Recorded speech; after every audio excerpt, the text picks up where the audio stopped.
آپ نے ابتدائیہ سنا اور میں یہی بات شروع دن سے کہہ رہا ہوں کہ صحابہ کرام اور اہل بیت اطہار ہمیں انہیں جدا نہیں کرنا چاہیے.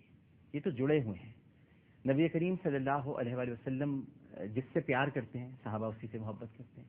دور نہیں ہو سکتے اس سے, کیونکہ وہ تو سرکار کے وضو کے پانی کو زمین پہ نہیں گرنے دیتے کہ جائے کہ وہ امام حسین کو چوم رہے ہیں اور سونگ رہے ہیں اور صحابہ اسے نہ دیکھ رہے ہوں. تو آج ہم نے یہ تفریق کیوں پیدا کر دی, آج ہم دور کیوں ہو گئے؟ اتحاد کا جو میسج, جو پیغام, کیونکہ امام حسین کے لشکر میں, جس کو آپ لشکر کہہ لیجئے, وہ کہ لشکر نہیں تھا, ایک چھوٹی سی جماعت تھی, صبر والوں کا قافلہ تھا, اس میں حبیب ابن مظاہر بھی ہیں رضی اللہ تعالیٰ عنہ, جو صحابی رسول ہیں. تو اس کا مطلب صحابی رسول تو اس گروہ کے ساتھ تھے, اس جماعت کے ساتھ تھے, اس حق پرستوں کے ایک گروپ کے ساتھ تھے جنہوں نے جو باطل سے ٹکرائے. تو صحابی تو ادھر ہیں. تو اس کا مطلب جو صحابیت کی محبت ہے, جو صحابیت کا درجہ ہے, جو صحابہ کرام کا احترام ہے, وہ تو امام حسین ساتھ لے کر چل رہے تھے. تو آج ہم جو دور ہو گئے ہیں اور ایک دوسرے کو سمجھ نہیں پا رہے ہیں, اتحاد میں ہم خود ہی رکاوٹ پیدا کر رہے ہیں, یہ ہماری حالت کیوں ہے؟ نحمدہ و نصلی علی رسول کریم. اما بعد, ایک واقعہ آپ نے ارشاد فرمایا حضرت عمر فاروق رضی اللہ تعالی عنہ کا, اور دوسرا واقعہ شاید حضرت ابوبکر صدیق رضی اللہ تعالی عنہ کا ہے کہ جو عام ایسا طبقہ کہ جو یہ چاہتا ہے کہ مسلمانوں میں آپس میں انتشار ہو, اشتراک ہو, اور وہ یہ کہنا چاہتے ہیں کہ اہل بیت کوئی الگ طبقہ تھا اور صحابہ کرام کوئی الگ طبقہ تھے, جبکہ صحابہ تو یعنی اہل بیت تو ہے ہی صحابہ, ایک دوسرے سے جدا ہے نہیں. اب جی حضرت ابوبکر صدیق رضی اللہ تعالیٰ ممبر پہ خطبہ دے رہے ہیں اور خطبے کے لیے بیٹھے ہیں کہ اتنے میں دیکھا کہ حسین کریمین دونوں تشریف لے آئے. تو آپ نے بڑے احترام کے ساتھ اتر کر کے دونوں کو اپنے دائیں بائیں بٹھایا, یعنی اتنا ان کو احترام اور ان کو عزت دی. اور پھر وہ واقعات سارے موجود ہیں کہ جب حضرت حسین رضی اللہ تعالی عنہ تشریف لے جا رہے ہیں تو صحابہ کرام کتنے پریشان اور کتنے تڑپ رہے ہیں اور ان کو اپنی طرف سے مشورے دے رہے ہیں. اور وہ واقعہ بھی سامنے ہے, میں تفصیل میں نہیں جانا چاہتا, مختصراً بیان کرتا ہوں کہ صحابہ ان کے ساتھ تشریف لے بھی گئے, اور پھر جب اس کے بعد یہ سارے کا سارا واقعہ ہوا اور یہ لٹا پٹا قافلہ جو خواتین اور بچے لوٹ کر کے آئے ہیں مدینہ منورہ, تو وہ منظر دیکھا نہیں جاتا کہ نماز کا ٹائم ہے, لیکن جب یہ حضرات تشریف لائے تو صحابہ کرام جو ہے وہ یعنی بلک بلک کے رونے لگے, ان کے اس غم کو اور ان کی تکلیف کو برداشت نہیں کر سکے. اگر یہ کوئی الگ جماعت ہوتی اور یہ الگ لوگ ہوتے تو صحابہ کرام کو تو نہ ان کو کوئی مشورہ نہ جانے کا دینا تھا اور نہ ان کو یہ اجتہادی سلسلہ الگ ہی ہوگا, بلکہ صحیح معنوں میں حق پرست جماعت یہی تھی. حق پرست جماعت یہ تھی کہ گئے تو کس لیے گئے, اپنے ذاتی مفادات کے لیے نہیں گئی, نہ حکومت کی جنگ تھی, نہ مال و دولت کی جنگ تھی. ساری کے سارے شہزادے تھے, اور شہزادے جب یہاں تھے تو ان کے لیے شہزادہ جہاں بھی ہوتا ہے شہزادہ ہی ہوتا ہے.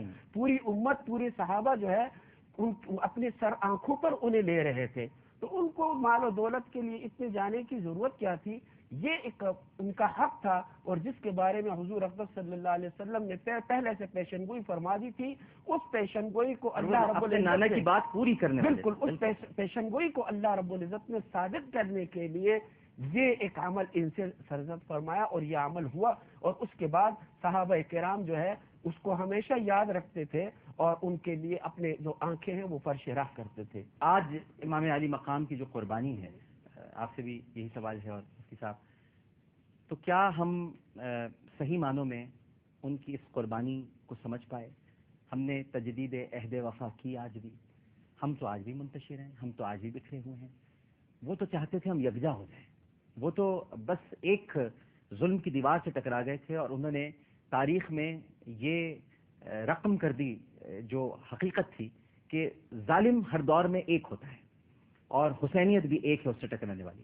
لیکن آج ظالم تو ایک ہے, لیکن حسینیت جو ہم نام لیوا ہے نا, ہم تو عمل ہمارا کچھ ہے, باتیں ہماری کچھ ہیں, ہم باتیں تو بہت کر رہے ہیں, لیکن عمل جب آتا ہے تو ہم سب بکھر جاتے ہیں, منتشر ہو جاتے ہیں. کوئی الگ ہو جاتا ہے, کوئی الگ ہو جاتا ہے, کوئی اپنی 1.5 اینٹ کا مکان بیٹھ کے الگ بیٹھ جاتا ہے, کوئی کہیں چلا جاتا ہے. یہ جو ہمارے اندر پیدا ہو گیا ہے, ہم ملتے کیوں نہیں مفتی صاحب، اتحاد کیوں نہیں کرتے؟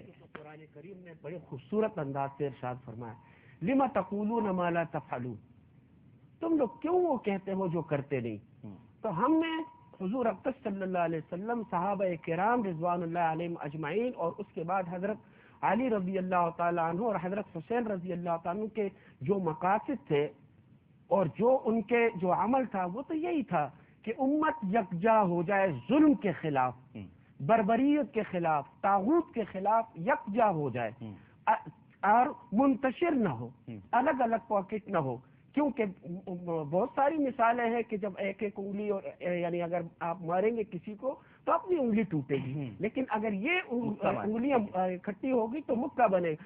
یہی وجہ ہے کہ آج ہم اتنی بڑی قوت ہونے کے باوجود اور اتنے اسلامی ممالک ہونے کے باوجود، تیل کی قوت، سونے کی قوت، تمام چیز ہونے کے باوجود ہم پریشان ہیں، ہم دربدر ہیں، ہم ابتر ہیں، اور کفر اور طاغوت کی طاقتیں ہم پر حکومت کر رہی ہیں اور ہم ان کے سامنے گڑ گڑا رہے ہیں. اس کی وجہ اور کوئی نہیں، ایک ہی وجہ ہے کہ ہم منتشر ہو گئے ہیں اور ہم نے اس سبق کو بلا دیا کہ جو خون انہوں نے کربلا کے خاک پر، اور جو خون انہوں نے مکہ اور مدینہ کے خاک پر، اور جو خون انہوں نے دنیا کے کونے کونے پر بہا کر کے ایک درس دیا ہمیں، اور آج میں اور آپ اگر عبداللہ اور عبد الرحمن ہے، اور ہم جو یعنی کوئی ہندو نام نہیں ہے، کوئی سکھ، کوئی عیسائی نام نہیں ہے، یہ ان کا احسان ہے ہم پر کہ ہم یعنی انہوں نے یہ قربانی دی. اور آج جب وہ قربانی پر ہم عمل پیرا تھے، بیچ میں یہ بات کروں گا، تو ہمارے پاس پھر سلطنت عثمانیہ جیسا دور بھی تھا کہ کفر اور طاغوت کی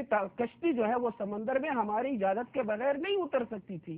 آج ہم وہ ہیں کہ ہم ان کے مرہون منت ہیں اور ہم انہیں دیکھ رہے ہیں، ان کے آرڈر کے ہم محتاج ہیں. یہ کیا ہے کہ ہم نے اس خون سے غداری کی اور ہم نے اس خون سے کوئی سبق حاصل نہیں. بالکل ٹھیک ہے. ایک کالر سے سوال معلوم کرتے ہیں، پھر مفتی سہیل رضا امجدی صاحب کی طرف آتے ہیں. السلام علیکم.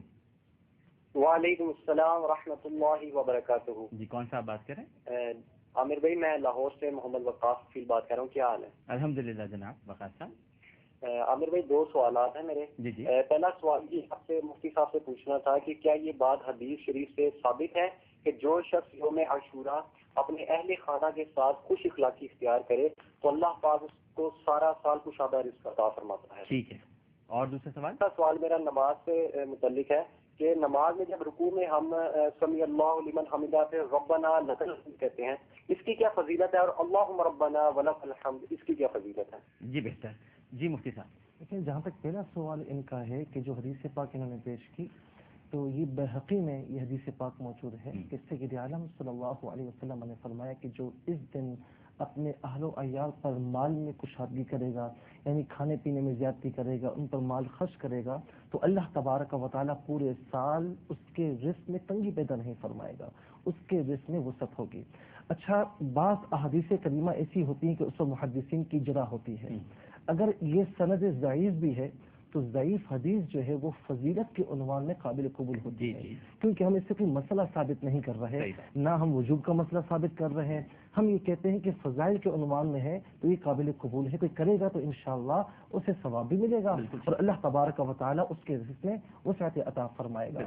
جہاں تک اس بات کا تعلق ہے جو دوسرا سوال انہوں نے سمیع اللہ لمن حمدہ، جی، تو ربنا لک الحمد بھی کہا جاتا ہے اور ربنا ولک الحمد بھی کہا جاتا ہے. دیکھیں، ربنا کا معنی ہے اے ہمارے رب، لک الحمد تیرے لیے حمد، ربنا ولک الحمد اے ہمارے رب اور تیرے لیے حمد. اللہم کا معنی بھی یہی ہے.